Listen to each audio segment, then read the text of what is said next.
Escape Room is about 6 strangers lured into a mysterious room, and they must survive a series of elaborate traps in a sadistic game of life or death.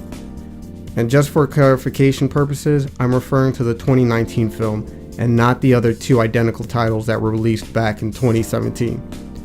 Just to give you an idea of what this movie is going to be like, just imagine a PG-13 version of Saw. In case you're not familiar with these trendy and corny puzzle games, the objective of the game is for players to solve a series of puzzles and riddles using clues, hints, and strategy to complete the objectives at hand. Players are given a set time limit to unveil the secret plot, which is hidden within the rooms. Pretty cheesy, right? In the past 3 years, the growth of these escape rooms have boomed over time, with nearly over 2,000 escape rooms in the US. How can there seriously be a market for this? Seriously, how can a stupid game like this strive in our economy? The only way for me to have fun in those things is if I'm inebriated or high. Anyone who's seen direct-to-DVD flicks like Cube, Exam, The Experiment, and The Killing Room have a pretty good idea of what this movie's gonna be like. It's your typical psychological survival thriller that you'd watch on Netflix on a rainy Sunday. These kinds of movies are always made low budget for high gains. Saw was one of the many films that didn't go directly to DVD. Saw cost $1.2 million to make, and it made a killing from the total box office grossing.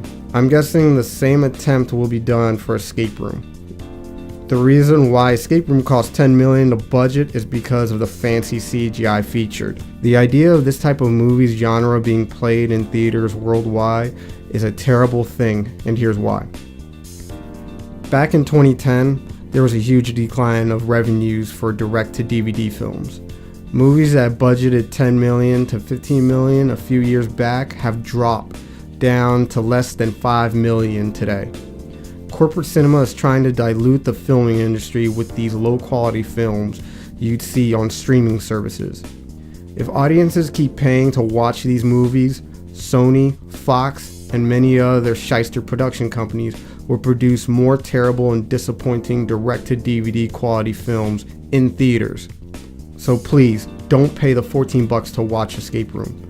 Go to Hulu and play The Killing Room if you're into the genre. It's got Nick Cannon in the movie. Everybody loves Nick Cannon. Who's Nick Cannon?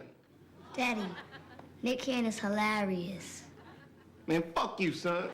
Looking at the movie Escape Room, the cast is a bunch of young kids no one recognizes.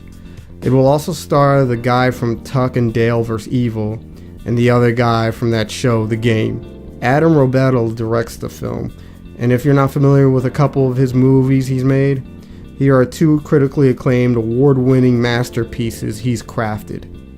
In all honesty, if you're into these type of films where you question the character's human logic on making dumb or smart decisions, go watch Green Room. The movie's about a group of naive musicians fighting for their life against an organized gang of neo-Nazis. The movie has great violence, and the cast do wonderful acting, and making the film feel organic and humanized with unpredictable and compulsive behaviors. The film shows a true test of survival that I haven't seen from many movies in a long while.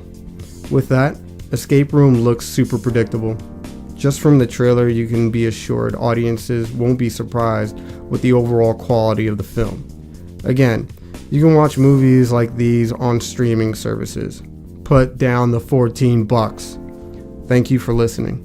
Oh, I'm calling this right now. The movie will have a Michael Douglas twist at the end of the movie, just like The Game, where the rooms are just an elaborate escape room and the people that die are actually still alive at the end. Till next time.